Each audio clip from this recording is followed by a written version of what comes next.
And welcome to my channel. आशा करते हैं आप लोग अच्छे होंगे।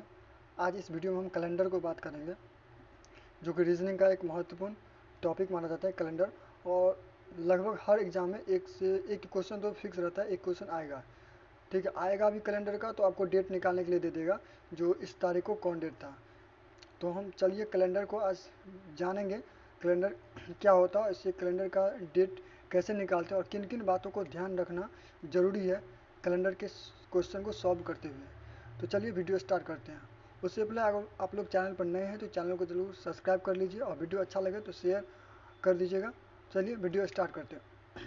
जैसा कि आपको दिख रहा होगा, पहले क्या करते हैं कैलेंडर में, पहले क्या करते हैं, जैसे सेंचुरी ईयर होते हैं, जैसे 1700, 1800, 2100, 2000, 1900 होता है ना, शताब्दी ईयर। जैसे 1700 का कोड क्या लेंगे, अगर कोई भी आपको दे दिया 1784 में क्या होगा, तो 1700 का कोड हम 4 ले लेंगे। ठीक है, 1800 का कोड 200, 2100 का कोड 4, 2000 कोड 6, 1900 का कोड 0।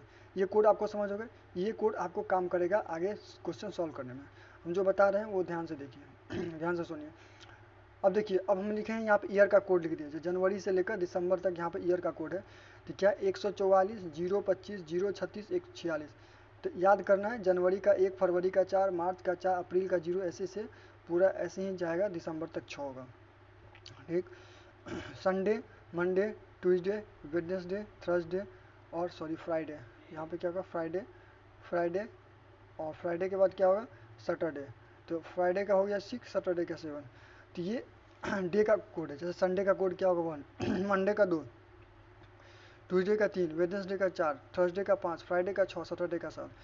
तो अब हम पता करते हैं जो हाउ टू फाइंड डे, हम डे कैसे पता करते हैं। जैसे आपको क्वेश्चन दिया है 14 मार्च 2010 को कौन सा दिन था, तो कैसे पता करेंगे, तो इसमें कुछ बात को याद रखना जरूरी है। इससे पहला पहला प्रोसेस क्या है, उसका डेट, जो डेट पूछा है वो लिखेंगे, उसमें मंथ का जो कोड दिया है वो लिखेंगे, उसके बाद सेंचुरियन कोड होता है वो लिखेंगे, उसके बाद ईयर होता है ईयर वो लिखेंगे, और ईयर को 4 से भाग देंगे तो जो भागफल आएगा वो लिखेंगे, और सब कुछ जोड़ के 7 से भागा कर देंगे।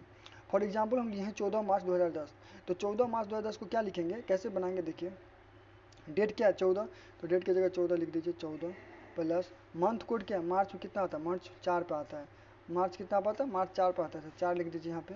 ठीक है, 4 यहाँ पे लिख दिए, ठीक। और प्लस सेंचुरियन कोड कितना होता है, तो 2000 का है, 2000 में क्या होता है, 2000 में 6 लिखे हैं, तो 6 लिख दिए यहाँ पे, ठीक। और 2000 तो हो गया, अब 10 बचा, तो 10 को ईयर जो है ना, ईयर वही 10 यहाँ पर आ जाएगा, ठीक। और बचा है जो ईयर बटा 4, तो 10/4, तो 10/4 का भागफल कितना होगा, 2 होगा। 10 को 4 से भागा करिए, 10 को जब आप 4 से भागा करिए तो भागा कितना आएगा, भागफल कितना आएगा, भागफल 2 आएगा, तो वही 2 यहाँ पे लिखना है, ठीक है। और डिवाइड कर देना है 7 से। तो यहाँ पे जो 14, 4, 18, 6, 24, 3, 14, 4, 18, 6, 24, 10, 34, 36, ये कितना आया, ये आ गया 36/7, यानी इसका रिमाइंडर कितना आया, इसका रिमाइंडर 1 आ गया, रिमाइंडर 1 आ गया। अब 1 को कौन दिन पड़ा, संडे, तो ये दिन क्या होगा, संडे होगा, इसको उनको क्या पड़ेगा, संडे पड़ेगा, ठीक है, संडे पड़ेगा।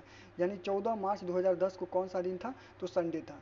ये समझ गए नहीं, कुछ नहीं किया, हम डेट लिखे हैं पहले 14, उसका मंथ का कोड ऊपर आपको दर्शाया दिया है, मंथ का कोड कितना होता है, तो 4, मंथ का कोड 4 आ गया। फिर लिखे हैं सेंचुरियन कोड, जो कि दो कितना 2000 था, तो 2000 था, तो 2000 कोड 6 होता है, और 10 इसमें बच गया, तो 10 एक्स्ट्रा हम यहाँ पे लिख दिए, ईयर की जगह पे लिख दिए। और फिर क्या करते, ईयर बटा 4, तो ईयर कितना था, 10 से था, तो 10/4 से भागा दी, तो भागफल लेना है 2, ठीक है। सबको जोड़ कर 7 से डिवाइड कर देना है, तो ये कितना आ जाएगा, तो ये हो गया हमें 36/7। उसको फिर 7 से हम डिवाइड किए, तो रिमाइंडर कितना गया, 1 आ गया, तो 1 क्या हुआ, संडे हो गया। नेक्स्ट क्वेश्चन देखिए, 28 मई 2006, क्या करना है, तो फिर देखिए डेट, तो डेट की जगह क्या लिखेंगे, डेट की जगह 28 लिखेंगे, 28 प्लस मंथ कोड कितना होगा, मई का देखिए मंथ कोड, मई का कितना है, 2 है, तो 2 लिख दीजिए, कोई दिक्कत नहीं है। फिर सेंचुरियन कोड 2006 है, तो 2000 का कोड कितना होता है, 6 होता है, तो 6, और 6 साल बच गया, तो 6 लिख देंगे।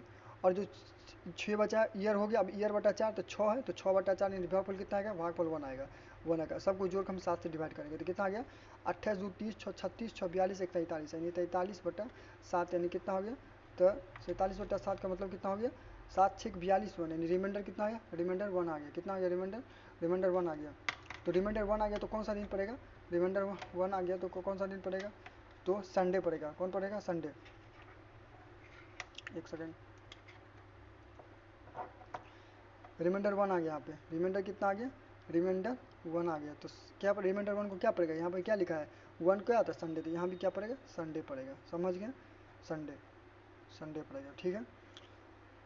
उसी तरह से नेक्स्ट क्वेश्चन 8 मार्च 2014। तो 8 मार्च 2014 कैसे निकालें, डेट की जगह 8 लिख दीजिए।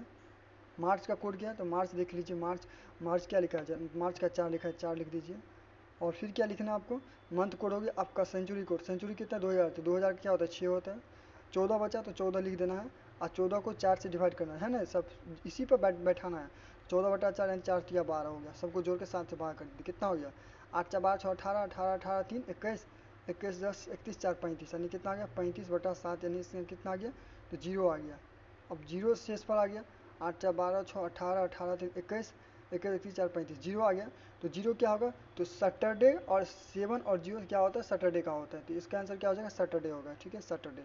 यानी सैटरडे का 2 कोड होता है, तो 7 होगा या तो 0 होगा, क्या होगा, या तो 7 या तो 0, ठीक है, कोई दिक्कत नहीं होना चाहिए यहाँ पे। तो कैलेंडर में यही बेसिक रूल है जो आपको ध्यान रखना है। तो डेट निकालना उम्मीद करता हूँ सीख गए होंगे। अगर नहीं एक बार वीडियो समझ आता है तो दोबारा वीडियो को पॉज करके देखिएगा, समझ आ जाएगा। ऐसा कोई इसमें ऐसा नहीं बताया गया है, रॉकेट साइंस नहीं है जो आपको समझ नहीं आ जाए, आसानी से समझ आ जाएगा। बस ये फार्मूला जो है ना, ये इसको बैठा कर दिमाग में रखना है, बस यही मेन यही है, ठीक है। इसको याद रहेगा तो पैटर्न पूरा आपको याद रहेगा। अब नेक्स्ट कैलेंडर में आता है कि आपके पास रिपीटेशन ऑफ कैलेंडर। जैसे रिपीटेशन ऑफ कैलेंडर कैसे चेक करते हैं, जैसे आपको कोई पूछ दिया जो 1974 का कैलेंडर कब रिपीट करेगा, 1979 का कैलेंडर कब रिपीट करेगा, 2025 का कैलेंडर कब रिपीट करेगा, 2010 का कैलेंडर कब रिपीट करेगा। तो इस स्थिति में हम क्या करते हैं, अंतिम के जो अंक हैं, जैसे 74 है, अंतिम के 2 अंक को हम 4 से डिवाइड करते हैं। तो 4 से डिवाइड करते हैं, यहाँ पे कितना आएगा, 4 1 4 और 3 तो 4 32, यानी कि रिमाइंडर कितना है, रिमाइंडर 2 आया। अब 2 रिमाइंडर आया तो 2 देखिए, 2 पर रिमाइंडर 2 आ रहा है तो क्या 11 साल बाद, यानी ये जो 74 का कैलेंडर है वो आफ्टर 11 साल बाद रिपीट करेगा, यानी 1985 में जाकर कैलेंडर रिपीट करेगा, ठीक है। उसी तरह से नेक्स्ट क्वेश्चन 1979 है। 1979 हम 4 से इसको डिवाइड देंगे, अंतिम के 2 अंक को 4 से डिवाइड देंगे तो 4 1 4 3 4 में 36, यानी कितना हो गया 19 आ गया, 19 चौका 76 3। रिमाइंडर कितना बचा 3, रिमाइंडर से मतलब रिमाइंडर कितना आ गया 3 आ गया। आपको यहाँ पे देखिए पैटर्न में रिमाइंडर 3 आ रहा है तो 11 साल बाद, यानी ये भी कैलेंडर 11 साल बाद रिपीट करेगा, यानी 9 1 10 7 यानी 1990 का इसका कैलेंडर रिपीट करेगा। उसी तरह से नेक्स्ट 2025 है, कुछ नहीं करना है कैलेंडर, अगर आपको रिपीटेशन चेक करना है तो जितना भी ईयर है उसका 2 अंक लास्ट के 2 अंक को 4 से डिवाइड करना है। जैसे 25 को 4 से डिवाइड करना, रिमाइंडर कितना आएगा, रिमाइंडर 1 आएगा। तो रिमाइंडर जब 1 आ रहा है तो देखिए 1 पर क्या लिखा है 6 साल बाद, यानी ये कैलेंडर 6 साल बाद रिपीट करेगा, यानी 2031 में कैलेंडर रिपीट कर देगा। जैसे 2010 है तो इसमें अगर हम 4 से डिवाइड करते हैं अंतिम 2 अंक को, तो रिमाइंडर कितना आ रहा है, रिमाइंडर 2 आ रहा है। तो रिमाइंडर 2 आने पर क्या बता रहे हैं यहाँ पर 11 साल बाद, यानी ये संख्या ये जो ईयर है 11 साल बाद रिपीट होगा, यानी 2021 में ये रिपीट होगा। तो उम्मीद करते हैं रिपीटेशन ऑफ कैलेंडर आपको समझ गया होगा। तो रिपीटेशन ऑफ कैलेंडर में कुछ करना नहीं है, बस जो ईयर आपको दिया गया उसके लास्ट के 2 अंक को 4 से डिवाइड करना है, जितना रिमाइंडर आ जाए उसे, ये पैटर्न अगर आपको याद रहेगा तो जैसे 0 रिमाइंडर आता है तो 16 साल बाद, 1 रिमाइंडर आता है तो 6 साल बाद, 2 रिमाइंडर आता है तो 11 साल बाद, 3 रिमाइंडर आता है 11 साल बाद, तो ये भी 11 है, ठीक है, 11 साल बाद रिपीट होता है, ठीक है, 11 साल बाद रिपीट होता है। तो ये याद रखिएगा, तो ये क्वेश्चन आपसे बन जाएगा, अगर पूछेगा तो आप 100% उसका आंसर सही कर सकते हैं। तो आज की वीडियो में इतना ही रखते हैं, उम्मीद करते हैं आपका कैलेंडर टॉपिक समझ आ गया होगा, कैलेंडर का डेट कैसे निकालते हैं, मेन यही होता है डेट कैसे निकाला जाता है, ठीक है। तो अगर समझ आ गया तो कमेंट बॉक्स में ज़रूर बताइएगा, और मिलते हैं नेक्स्ट वीडियो में। और इसी रीजनिंग के एक और 2 इम्पोर्टेंट वीडियो लेकर आएंगे जो आपके एग्ज़ाम के लिए काफ़ी मददगार साबित होंगे, ठीक है। तो तब तक के लिए इतना है, good bye and take care.